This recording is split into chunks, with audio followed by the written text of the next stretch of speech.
It all started on a Tuesday, the most unassuming day of the week, which I suppose is when betrayals like to strike. They don't arrive with thunder and lightning. They knock politely on your front door wearing a familiar face.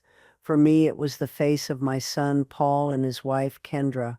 They were standing on my porch, holding a bakery box tied with a cheerful blue ribbon. Kendra's smile was a little too wide, a little too bright. It didn't quite reach her eyes, which were scanning my living room over my shoulder, probably cataloging the furniture for a future estate sale. My name is Audrey. I'm 72 years old, and for the first time in my life, I was about to learn that the deepest cuts don't come from your enemies. Paul gave me a hug that felt more like a pat down. He was a tall man, handsome in the way my late husband David had been, but he lacked David's easy warmth. Paul's warmth was strategic, deployed for maximum effect. Kendra glided past me into the kitchen, already filling the kettle as if she owned the place. This was their new thing, this performance of domestic concern. For the past year, their visits had become more frequent, laden with little gifts and probing questions. How are you sleeping, Mom? Is the house getting to be too much for you? Have you thought about the future? I always knew that phrase. The future wasn't about my hopes and dreams. It was about their inheritance.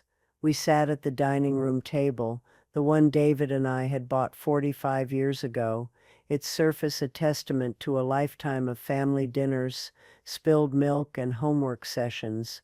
Kendra placed a slice of lemon drizzle cake in front of me, her movements practiced and smooth, like a nurse handling a delicate patient. It's your favorite, she'd chirped. It wasn't. My favorite was carrot cake, a fact she'd conveniently forgotten for the last decade. Paul cleared his throat, the sound echoing in the sudden silence. Mom, he began, his voice taking on that gentle, patronizing tone he used when he was about to ask for money. Kendra and I have been talking. We're worried about you. Kendra placed her hand on top of mine. Her skin was cool, her nails perfectly manicured. It's just, you're all alone here, she said. Her voice a soft, sympathetic purr. We want to make sure you're protected, that everything is taken care of so you don't have to worry about a thing. Then came the main event. Paul slid a handsome leather-bound folder across the table. It landed in front of me with a soft, final thud.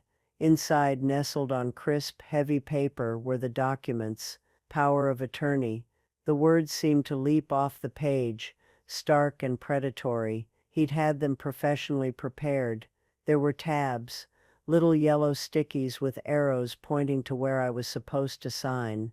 My name, Audrey Miller, was already typed in, waiting to be followed by my signature, a final act of surrender. It's just a formality, Mom, Paul said, trying for casual. It gives us the ability to help you with your finances, your healthcare decisions, if it ever becomes necessary. It's the responsible thing to do.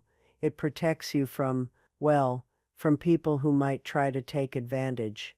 The irony was so thick I could have choked on it. He said it with a straight face, a son, looking at his mother and seeing not a person, but a portfolio, a collection of assets that needed to be secured. I looked at their faces, a tag team of feigned compassion. I saw the eagerness in Kendra's eyes, the way she couldn't stop glancing at the folder. I saw the faint sheen of sweat on Paul's brow. This was a coup, plain and simple, a bloodless, polite, lemon drizzle-scented coup. They saw a forgetful old woman, a doddering widow who was losing her grip. They saw my home, the paintings David and I had collected, his pension, my savings. They saw a treasure chest, and they had arrived with the key, demanding I hand it over. A wave of cold fury washed over me, so intense it felt like a physical chill. It wasn't about revenge, not yet. At that moment it was about survival. I felt the years of sacrifice rise in my throat. The tuition for his MBA program that he'd abandoned after a year. the down payment on their first house, which they'd called a loan but never made a single payment on, the endless stream of emergencies, a new car, a can't-miss investment, a designer kitchen renovation that my money had magically solved. I had done it all out of love, or perhaps out of a misplaced sense of duty, a promise I'd made to David on his deathbed, to always look after our boy. But this was different. This wasn't a request for help, it was a demand for control. I managed a small, wobbly smile. I let my hand tremble just a little as I reached for the folder. "Thank you," I said, my voice sounding older and more fragile than I intended. "A lucky accident. This is very thoughtful of you both. I can see you've put a lot of work into this." Paul visibly relaxed. Kendra's smile finally, genuinely, reached her eyes. They thought they had won. "Of course, I'll need to have my lawyer take a look at these," I added, keeping my tone light, "just to make sure everything is in order. You understand." The briefest flicker of annoyance crossed Kendra's face before being replaced by that mask of placid understanding. "Of course, Audrey. That's very wise," she said. Paul nodded enthusiastically. "A great idea, Mom. Absolutely. Do you need his number? We can call and make the appointment for you." Their eagerness was a physical presence in the room, suffocating me. No, I said, patting the folder. "I have his details right here in my desk. I'll call him tomorrow." I walked them to the door, accepted another one of Paul's hollow hugs, and waved as their gleaming SUV pulled away from the curb. The moment the car was out of sight, my smile vanished. I closed the door, leaned my back against the solid oak, and took a deep, shuddering breath. The house was silent again, but it was a different kind of silence now. It was the silence of a battlefield after the first volley has been fired. I looked down at the leather folder in my hands. What they didn't know, what they couldn't possibly imagine, was that they were 5 years too late. My future had already been protected, not by them, but from them. And the person holding that power wasn't some anonymous lawyer whose number I kept in my desk. It was my oldest and dearest friend, Elizabeth Vance. And Elizabeth wasn't just my friend, she was a retired Superior Court judge. The game they thought they were starting, I realized, was already over, and they had just spectacularly, catastrophically, lost. The moment their car disappeared around the corner, the carefully constructed dam of my composure broke. I stumbled back to the dining room table, my legs feeling like they were made of cotton wool. The plate of untouched lemon drizzle cake sat there, a monument to their cloying deception. I picked it up, walked it to the kitchen, and scraped the whole thing into the garbage bin with a satisfying clattering thud. My hand was shaking, but not from fragility. It was trembling with a rage so pure and so cold it felt like ice water flooding my veins. I sank into one of the kitchen chairs, the folder from Paul lying on the table like a coiled snake. My mind started to race, replaying the scene over and over. Kendra's condescending hand on mine. Paul's earnest, lying face. "To protect you," he'd said. The words echoed in the quiet room, mocking me. Protect me, or protect their inheritance from me.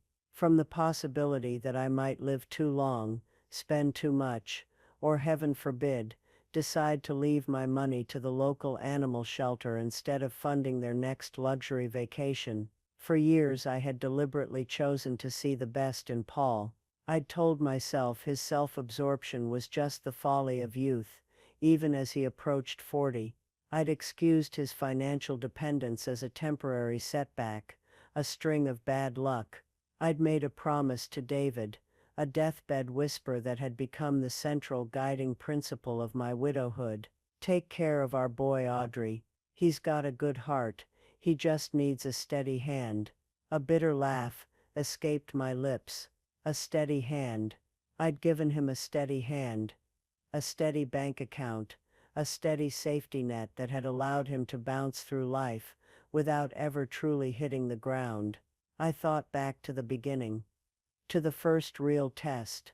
Paul had been 24, full of grand ideas about a tech startup. He'd needed $50,000. David had only been gone a year. I was still reeling, trying to navigate the vast empty space he'd left behind. I took the money from my own retirement savings, the nest egg David and I had painstakingly built. I gave it to him, believing in his dream. The startup folded in 6 months, the money gone, with nothing to show for it but a few expensive office chairs that now sat in his garage. There was no real apology, just a shrug and a, "Well, you have to take risks in business, Mom." Then came Kendra. She was beautiful, ambitious, and saw Paul not as a man, but as a project with potential backing. Their wedding was a lavish affair, far beyond their means. I knew this because I was the one who quietly paid the 5-figure bill for the venue when their credit card was declined a week before the ceremony. Kendra had cried tears of gratitude, calling me her savior. 2 years later, when I had to have a minor heart procedure, she and Paul were just too swamped with work to visit me in the hospital. They sent a fruit basket. Flashback after flashback assaulted me. The time I overheard Kendra on the phone with her mother, complaining about my tacky furniture, and how they'd have to gut the whole place when they eventually inherited it. The way Paul would call me every Sunday, a perfunctory, 5-minute check-in that always ended with a casual mention of a bill that was coming due. I had become a utility, an ATM, not a mother. The love I felt for him hadn't died. It had been starved, neglected. And now this final, unforgivable insult. They didn't just want my money anymore. They wanted my life, my autonomy. They wanted to reduce me to a signature on a piece of paper, a ward of the state of Paul and Kendra. It wasn't about revenge. I kept telling myself that as I stared at the folder. It was about dignity. It was about drawing a line in the sand so deep and so wide that they could never ever cross it again. The fog of grief and hurt began to clear, replaced by something hard and crystalline, a resolve I hadn't felt in years. David's words came back to me, but this time I heard them differently. Take care of our boy. He had meant to nurture him, to guide him. He hadn't meant for me to become his lifelong crutch, enabling his weakness, funding his entitlement. In my grief, I had misinterpreted my husband's dying wish. Taking care of Paul didn't mean letting him destroy me. Perhaps, I thought with a startling clarity, taking care of him meant finally forcing him to stand on his own 2 feet. I stood up, my back straight, the trembling gone. I walked into my study, a small room lined with books and photos of a life well lived. There was a picture of me and Elizabeth on a trip to Italy, laughing with glasses of wine in our hands. There was a photo of David and me on our wedding day, and there on the corner of the desk was a small unassuming silver frame, holding a picture of Paul as a little boy, maybe 7 years old, with a gap-toothed grin and his arms slung around my neck. For a moment, my resolve wavered. A pang of loss, so sharp and profound it took my breath away. Loss for the little boy in the picture, and for the man he had failed to become. Then my phone buzzed on the desk. A text from Paul. "Hey Mom. Just wanted to see how you were doing. Hope we didn't overwhelm you today. We just love you so much, and want what's best." The cloying, manipulative words were the final straw. It was the catalyst I needed. The love was a lie. The concern was a performance. The spell was broken. I picked up my phone, my fingers steady, and scrolled through my contacts until I found her name. Elizabeth. She answered on the second ring. Her voice as warm and familiar as my own heartbeat. "Audrey? Is everything all right? You sound..." "Elizabeth," I interrupted, my voice low and firm. "They did it. They actually did it. There was a moment of silence on the other end of the line, and I knew she understood immediately. I didn't need to explain. The power of attorney, she said, her voice losing its warmth and taking on the steely edge of a judge on the bench. The ungrateful little whelp. And Kendra, I added. She was the ringleader, I think. Of course she was. Elizabeth snorted. Well, let them play their silly games. Did you take the papers? I told them I needed my lawyer to review them, I said, a small wry smile touching my lips for the first time that day. Elizabeth let out a deep, appreciative chuckle. Audrey, you magnificent woman, you always were a better actor than you gave yourself credit for. Good. That's perfect. It gives us time. We talked for nearly an hour. As I recounted the details of the conversation, the fake cake, Kendra's predatory sympathy, I could feel the last vestiges of my hurt burning away, leaving behind a core of cold hard anger. Elizabeth listened patiently, interjecting with sharp, insightful questions. Did they specify what kind? General? Durable? Medical? All of the above. It was a whole package deal. They had it tabbed.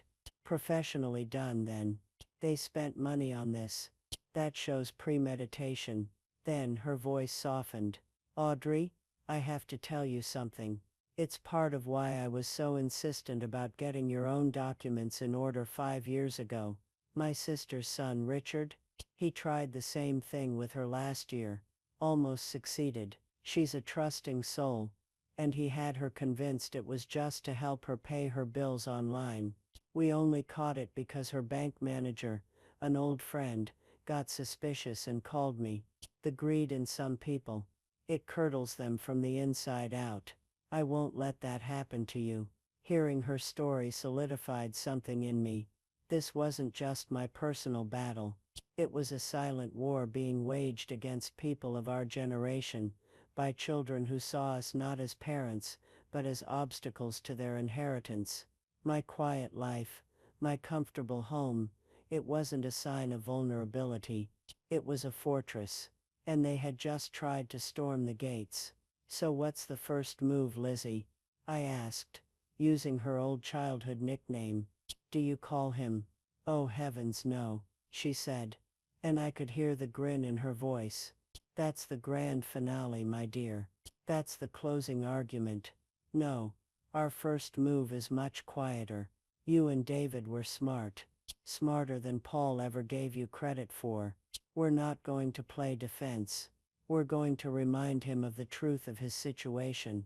The real truth. Not the fairy tale he's been living in. The resolve in her voice was absolute. And in that moment I knew. It wasn't about revenge. Not entirely. But if vindication came as a consequence of protecting myself, I decided I could live with that. The long quiet war for my own life had just begun. The plan Elizabeth and I concocted wasn't born of a single phone call. It was forged over 3 days of quiet, meticulous work in my study, a place that transformed from a room of memories into a war room. The leather-bound folder from Paul sat on the corner of the desk, a silent, mocking testament to his hubris. We didn't even open it. Its contents were irrelevant. What mattered were the contents of a much older, much heavier metal lockbox that I retrieved from the back of my closet. Inside was the architecture of my financial independence, the fortress David had built for me before he died. David wasn't a flashy man, but he was brilliant. He'd been an engineer, a man who believed in systems, in redundancies, in building things to last. And the most enduring thing he ever built was the Miller Family Trust. Paul knew of the trust's existence, of course. He thought of it as a magical cornucopia that periodically deposited money into his bank account. He received a handsome 5-figure sum every quarter, something he referred to casually as my dividend. He believed it was his birthright, an unalterable fact of his life. He had never, not once, asked about the mechanics of it. Why would he? The golden goose kept laying eggs, and that was all that mattered. Elizabeth, with her sharp legal mind, had helped David draft the documents 20 years ago. Now, she spread them across my desk, her finger tracing the dense legal text. "Here it is," she said, tapping a paragraph in the middle of a page. Article 4, Section B, Distributions. The trustee shall have sole and absolute discretion to distribute any amount of the net income and principal of the trust to any of the beneficiaries, or to make no distribution at all, as the trustee deems advisable for the beneficiary's welfare, support, and maintenance. She looked up at me over the rim of her reading glasses. "And who," she asked with a dramatic pause, "is the sole trustee of the Miller Family Trust?" I smiled. "I am." "Exactly," she said, sitting back with a satisfied sigh. "He has no idea. He thinks he's a shareholder. He's a beneficiary, subject to the whims and wisdom of the trustee. You." This was the secret leverage, the hidden power I'd held all along. The money wasn't his. It was a gift, dispensed at my discretion. His entire lifestyle, the fancy SUV, the country club membership, Kendra's designer handbags, was built on a foundation of my goodwill, and he had just taken a sledgehammer to it. But there was more. David's foresight had been almost poetic. "Look at this," Elizabeth said, pointing to another section. It concerned the house. My house. The one Kendra was so eager to gut. According to the trust, the house was not my personal property. It was owned by the trust itself. I was designated as the lifetime beneficiary, with the right to live in it, rent-free, for the rest of my days. Upon my death, the trust, not me, would dictate the fate of the property. Paul couldn't inherit it. He couldn't sell it. He couldn't even force me out of it. He was living in a fantasy world, believing he was the heir to a kingdom, when in reality, he was a tenant in his mother's castle. "He's built a life on a series of assumptions," I murmured, looking at the documents, "and every single one of them is wrong." "Precisely," Elizabeth said. "And we are about to introduce him to reality. It will be a rather harsh introduction, I imagine." Our plan had to be methodical. It couldn't be emotional. An angry phone call would be dismissed as a hysterical outburst from a confused old woman. Silence, Elizabeth argued, was a far more potent weapon. The first step was to review my own legal protections. Elizabeth had brought the documents I'd signed 5 years prior. There it was, a durable power of attorney, naming Elizabeth Vance as my primary agent and a trusted financial advisor as my secondary. It was ironclad, witnessed and notarized. Beside it was my living will and healthcare directive, also naming Elizabeth.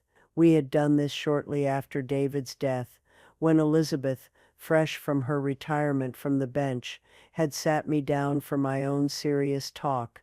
Unlike my son's, hers was born of genuine love and foresight.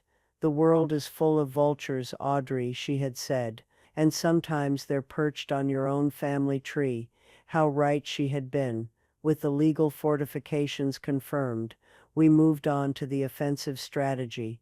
"The next quarterly distribution from the trust is scheduled for the 1st of the month," I noted, looking at my calendar.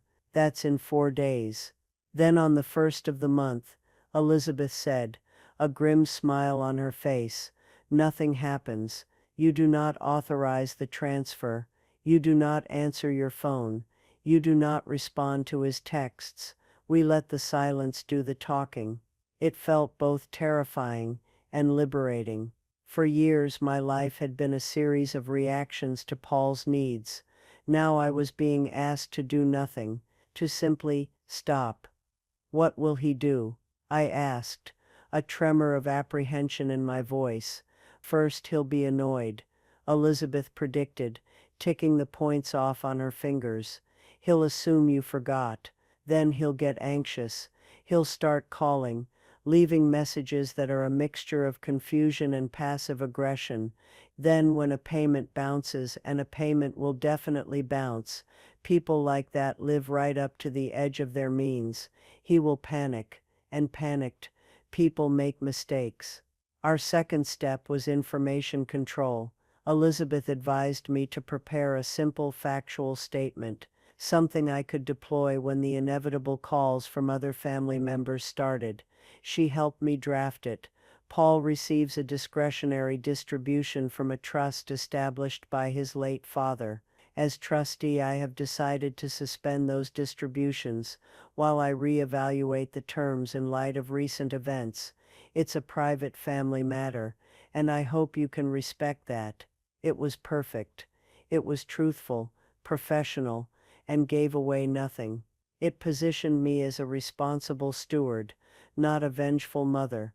The final piece of the plan was what Elizabeth called the judicial intervention. She would only make her call after Paul had been given enough rope to hang himself.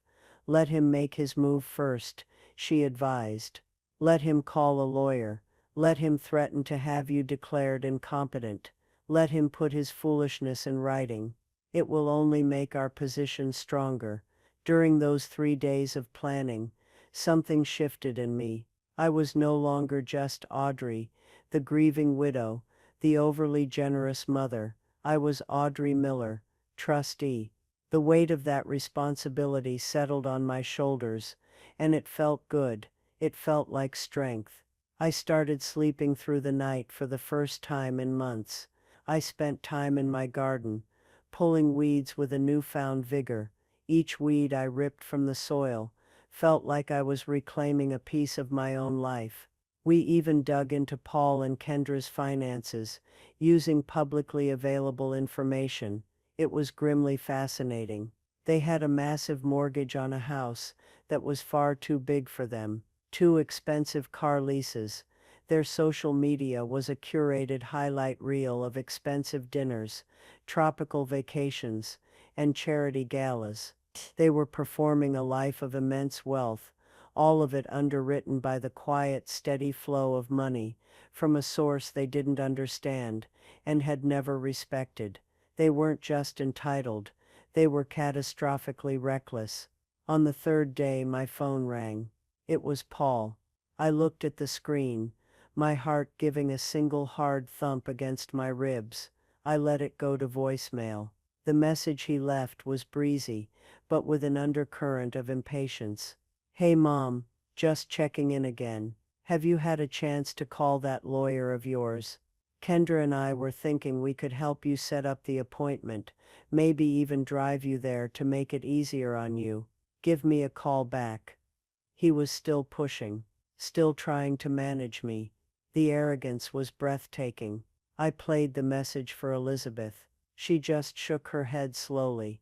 "He has no idea what's coming," she said softly. "He's walking into a storm and complaining that he forgot his sunglasses." As I deleted his message, I felt a strange sense of calm. The fear was gone. The hurt was a distant echo. All that was left was the quiet hum of the plan, waiting to be set in motion. The 1st of the month was tomorrow. The 1st of the month arrived with a quiet dawn and the chirping of sparrows outside my window. It felt like any other day, but I knew it wasn't. It was day 0. The day the river of money that had flowed from my world into Paul's was scheduled to run dry. As per Elizabeth's instructions, I did nothing.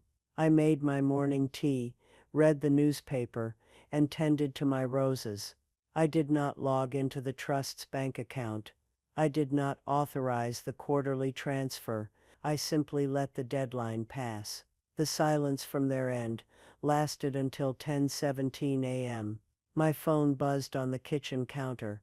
A text from Paul. "Morning, Mom. Hope you're having a good day."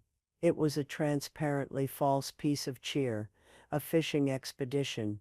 I imagined him checking his bank account, seeing the balance unchanged, and feeling the first faint prickle of annoyance. I ignored the text. An hour later, another buzz. "Hey, Just checking if everything is okay with the transfer. Usually comes through by now. The cheer was gone, replaced by a slight edge. I continued to ignore it. By 3 p.m., the calls started. The first one I let go to voicemail. The message was tight, strained. Mom, it's Paul. Call me back. The transfer hasn't come through, and I need to know what's going on. Kendra is asking about it. Just call me. I played the message, and for the first time I felt a flicker of something that tasted like power. It wasn't a pleasant feeling. Exactly. It was more like the grim satisfaction of a surgeon making a necessary painful incision. He called 3 more times that afternoon, each call coming faster on the heels of the last. I didn't listen to the voicemails. I didn't need to. I could feel the escalating panic through the vibrations of the phone. Around 6 in the evening, my phone rang again. This time the caller ID said, Kendra. I hesitated for a second, then declined the call. Two can play the silence game. A long rambling text message from her appeared almost instantly. Audrey, I'm very worried. Paul says the trust payment didn't come through. Is everything all right with you? Are you feeling okay? We have the mortgage payment due tomorrow, and Paul set it up as an automatic withdrawal, assuming the funds would be there. This is going to cause a serious problem for us.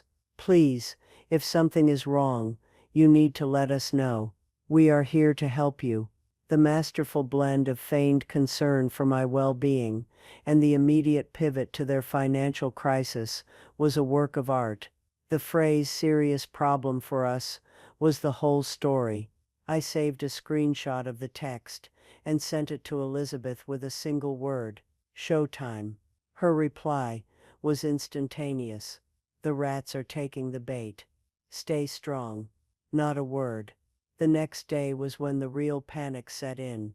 I woke up to a flurry of missed calls and a voicemail from Paul that was practically vibrating with rage.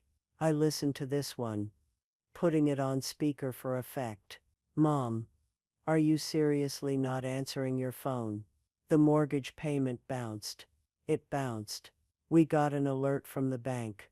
There are going to be fees. It's going to affect our credit score. What are you doing? Is this some kind of game? This is incredibly irresponsible. Call me the second you get this. The hypocrisy was stunning. He, the man who had lived a life subsidized by my responsibility, was calling me irresponsible. He, the man who had tried to legally seize control of my entire existence, was accusing me of playing games. I felt a cold, hard knot of anger tighten in my chest. This was what he was truly like when the mask slipped. Not a concerned son, but an entitled bully. The silent takeover was working even better than Elizabeth had predicted. I was a ghost, a void where a bank account used to be. My silence was creating a vacuum that their panic and speculation were rushing to fill. Later that afternoon, the first of the flying monkeys arrived. My cousin Carol, a notorious gossip, called me. Audrey, dear, I just had the most distressing call from Paul, she began, her voice dripping with concern. I took a deep breath and deployed the script Elizabeth and I had prepared. Hello, Carol. Yes, I imagine you did. He's terribly upset, she went on. He said you've cut him off. For no reason at all. He's worried you're not. Well, that you're not thinking clearly. I let the insult hang in the air for a moment before responding, my voice calm and measured. Carol, as you may know, Paul receives a discretionary distribution from a trust established by his late father. As the trustee, I have decided to temporarily suspend those distributions while I reevaluate the terms in light of some recent events. Carol was silent for a beat. I had just introduced a set of facts she didn't know how to process. Discretionary, trustee, reevaluating. This wasn't the simple story of a forgetful old woman being difficult. Oh, she said, her tone shifting from sympathy to curiosity. Recent events. What sort of events? It's a private family matter, I said, delivering the final line. And I'm sure you can understand why I'd prefer to keep it that way. But thank you for your concern. I ended the call politely, leaving her with a dozen unanswered questions. I knew that within the hour, the family grapevine would be buzzing with a new, more complex narrative. The real bombshell landed the following morning. An email. Not from Paul or Kendra, but from a name I didn't recognize. Markham Finch and Associates. The subject line was urgent matter regarding Audrey Miller. My heart hammered against my ribs. They'd actually done it. They'd hired a lawyer. I opened the email, my hands surprisingly steady. It was a formally worded letter, full of legal jargon, but the message was clear. It stated that their clients, Mr. and Mrs. Paul Miller, held grave concerns for my well-being and my capacity to manage my own financial affairs. It referenced their good faith attempt to establish a power of attorney for my protection, which I had unreasonably delayed. It concluded with a thinly veiled threat. If I was unwilling to cooperate and sign the documents they had provided, they would be forced to explore other legal avenues to ensure my safety and the preservation of my assets, including petitioning the court for a conservatorship. They were trying to have me declared incompetent. The sheer breathtaking audacity of it left me speechless. They were using their own failed coup as evidence against me. I immediately forwarded the email to Elizabeth. Her call came 2 minutes later. She wasn't angry. She sounded delighted. "Oh, this is magnificent," she cackled. "This is better than I could have hoped." He put it in writing. His lawyer put his own name on this idiocy. They've just handed us a loaded gun. Audrey. "What do we do now?" I asked, my voice a whisper. "Now," she said, her voice filled with the thrill of the chase. "Now the silent takeover is over. Now we move on to the checkmate." The panic was no longer mine. It had been neatly transferred to them, and they were flailing, making mistakes, creating a paper trail of their own greed. The trap had been set, and they had walked right into it, whistling a happy tune. The family exodus began not with a bang, but with a series of quiet phone calls and awkward silences. After my conversation with my cousin Carol, the story began to mutate. The initial narrative from Paul, that his poor, confused mother had suddenly and cruelly cut him off, was now competing with a new, more intriguing version that Audrey, the quiet, unassuming widow, was a trustee, and that something Paul had done had caused her to reevaluate his discretionary allowance. The word discretionary was key. It changed everything. It reframed me from a victim to a person in power. My sister-in-law, Marie, David's younger sister, called next. She was a pragmatic woman, a retired accountant who had always viewed Paul's lifestyle with a certain degree of skepticism. "Audrey, I'm not calling to pry," she started, which was her signal that she was about to pry. "But I've heard from Carol, who heard from Paul, and the story is getting a little wild. I just wanted to hear from you if you're okay." I gave her a slightly more detailed version of the truth. "I'm perfectly fine, Marie. Thank you for asking.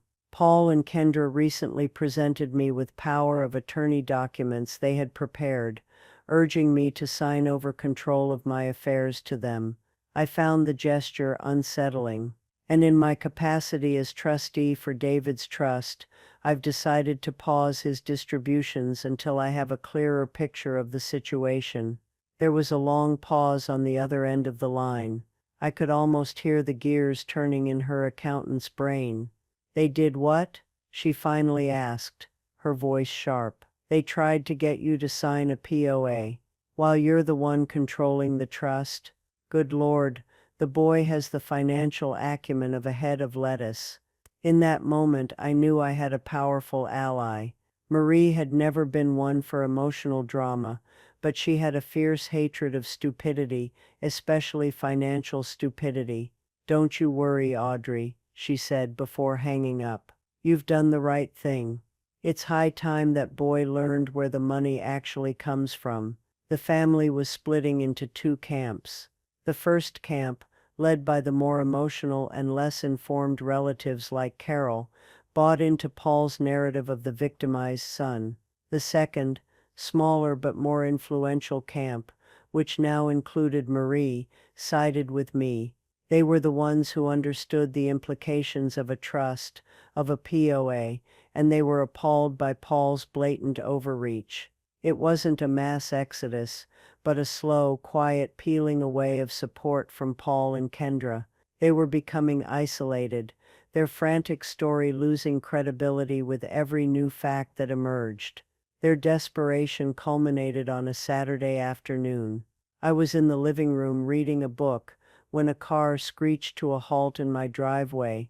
It was their SUV. Paul and Kendra stormed up the walkway, their faces masks of fury.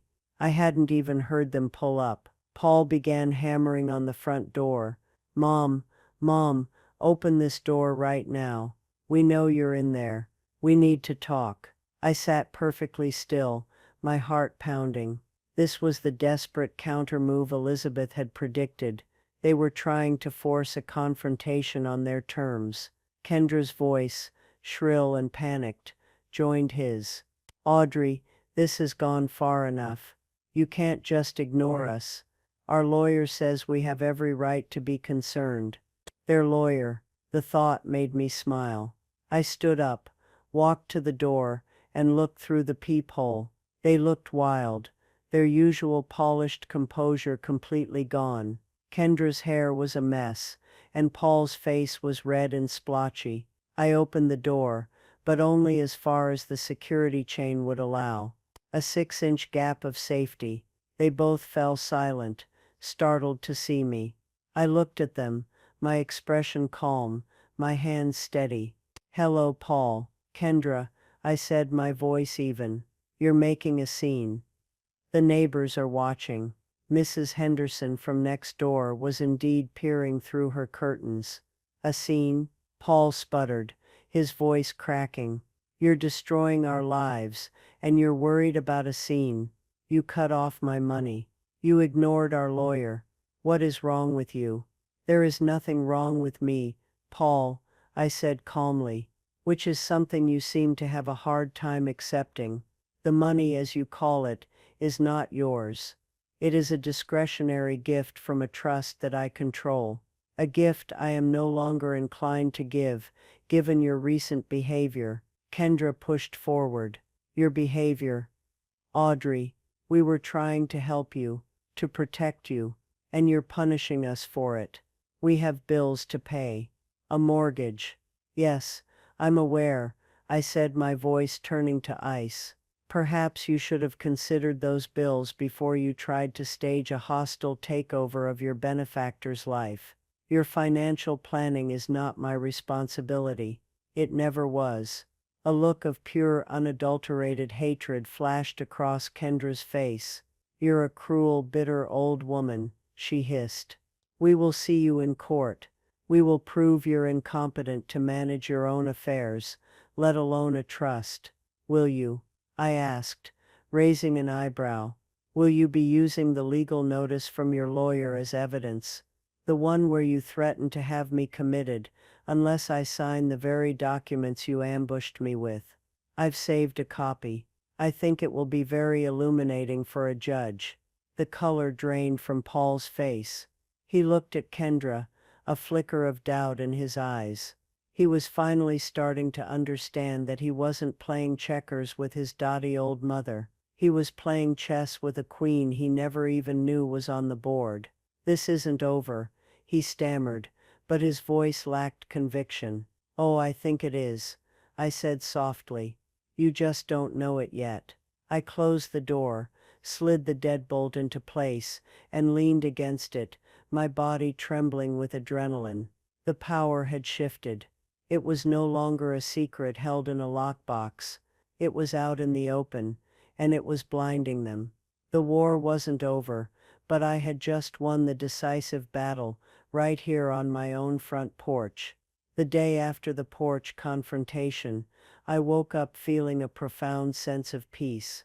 The storm had broken, and I was still standing.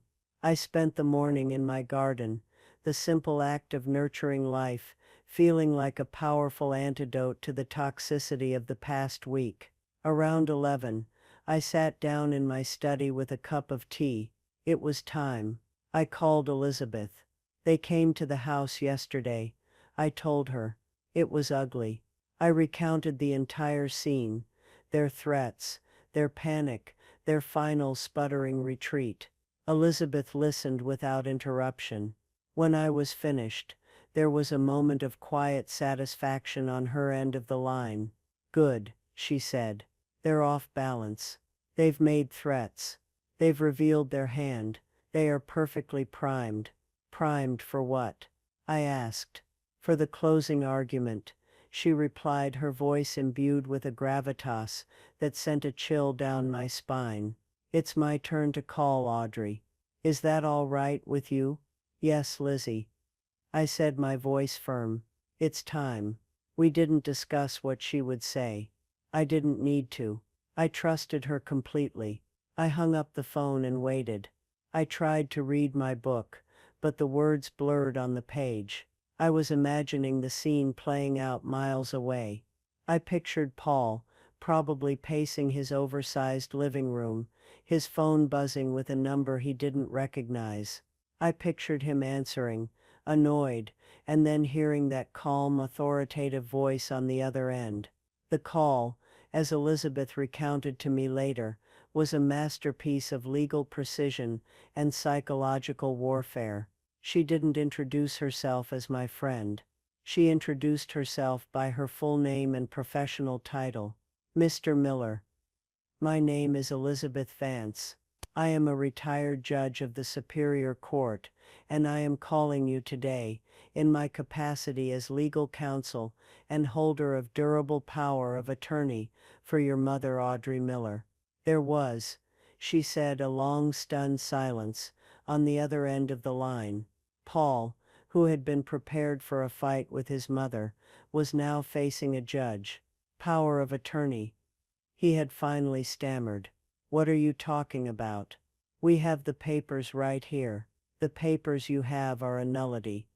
"Mr. Miller," Elizabeth had stated, her voice cold and flat, "they are an unsolicited proposal for a contract that was never executed. I, on the other hand, hold a fully executed, notarized, and legally binding durable power of attorney for your mother, a document that has been in place for the past 5 years." She let that sink in. 5 years. The entire time he had been plotting. He had been legally powerless. "Furthermore," she continued, her tone sharpening, "I have in my possession a copy of the email your lawyer sent to my client, threatening a conservatorship proceeding. I must advise you, and you can pass this on to Mr. Markham at Markham, Finch and Associates, that any such action will be viewed as a frivolous and malicious lawsuit. It will be met not only with a vigorous defense, but with a countersuit seeking damages for attempted financial elder abuse, harassment, and intentional infliction of emotional distress." Elizabeth told me she could hear a sharp intake of breath on the other end. The words elder abuse are a powerful weapon. "We were just trying to protect her," Paul had blurted out, his voice a desperate squeak. "Your attempt to protect your mother, who is the sole trustee of the very trust that funds your lifestyle, by trying to seize control of her assets, is frankly one of the most ill-conceived legal maneuvers I have ever witnessed," Elizabeth had retorted. "You have not only failed, but you have provided your mother with ample and documented cause to reconsider your suitability as a beneficiary. The discretionary distributions from the Miller Family Trust are, as the name implies, discretionary. Your recent actions have given your mother every reason to exercise that discretion. Do you understand me, Mr. Miller? He hadn't answered. He had simply hung up. The confrontation was over. There was no shouting, no dramatic showdown. Just a quiet, brutal dismantling of his entire reality, delivered by a voice that carried the unimpeachable weight of the law. My new reality began to take shape. The frantic calls stopped. The angry texts ceased. An impenetrable wall of silence descended between my house and theirs. A few weeks later, I heard through Marie that the for sale sign had gone up in front of their ridiculous McMansion. They couldn't afford the mortgage without the trust distribution. They sold it at a loss. In a hurry. Kendra's gleeful social media posts about charity galas and five-star resorts were replaced by a stony silence. Marie told me Kendra had to go back to work, a job in retail she apparently despised. Paul, stripped of his unearned income, was forced to get a real job for the first time in his adult life, something in logistics that sounded utterly mundane. They didn't vanish from the family, but their status was irrevocably altered. They were no longer the golden couple, the center of every holiday gathering. They were a cautionary tale. At the next Thanksgiving dinner, they were quiet, subdued, relegated to the far end of the table. No one asked them about their latest vacation. No one deferred to their opinion. They had lost more than just money. They had lost their power, their influence, their carefully curated image. They had become ordinary. For me, vindication wasn't a single triumphant moment. It was a slow, creeping dawn. It was the quiet mornings, without a sense of dread. It was looking at my bank account and knowing it was mine, to do with as I pleased. It was the freedom to plan a trip with Elizabeth to the coast, not because I was celebrating a victory, but simply because we wanted to go. It wasn't about the revenge, I realized. It never really was. It was about reclaiming my peace. The consequences they faced weren't a punishment I had inflicted. They were the natural result of a life built on a lie. I had simply stopped holding up the floor for them, and gravity had done the rest. I sit here now, in my quiet study, the afternoon sun slanting through the window. The house is peaceful. It's my sanctuary again. Not a prize to be won. I did make one final change to the trust. On Elizabeth's advice, I set up a separate, smaller educational trust. It's for any future grandchildren I might have. It's ironclad. The funds can only be used for tuition and educational expenses, paid directly to the institution. Paul and Kendra will never be able to touch a penny of it. It was my final act as trustee, ensuring that David's legacy would be one of opportunity, not entitlement. Sometimes I think about that little boy in the photograph, the one with the gap-toothed grin. I mourn for him, and for the man he never became. But I am not responsible for his choices. My responsibility, I have learned, is to myself, to my own dignity, my own peace, my own future. It's a lesson that came late in life, but one that has been profoundly liberating.